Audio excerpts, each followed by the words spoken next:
Hello and welcome back to my channel. I am Ranita. Today I'm gonna share a very effective home remedy for cough and cold. Yes, it's pepper kashaya. But first, if you haven't subscribed to my channel yet, then please subscribe and click the notification bell so that you'll be notified on all my updates. You can screenshot this recipe for your reference. So let's make pepper kashaya. Take 3 cups water in a bowl. Add onions, ginger, jaggery. Jaggery is optional. You can add rock sugar instead. Add finely powdered pepper and mix well. Let it boil for 10 minutes on medium flame.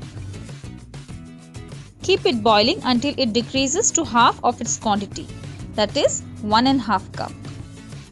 You can have 20 to 30 ml of this syrup any time of the day to get relieved of cold, cough and sore throat. Add honey and drink it warm. I hope you found this home remedy useful. Thanks a lot for subscribing and sharing. Thanks for watching.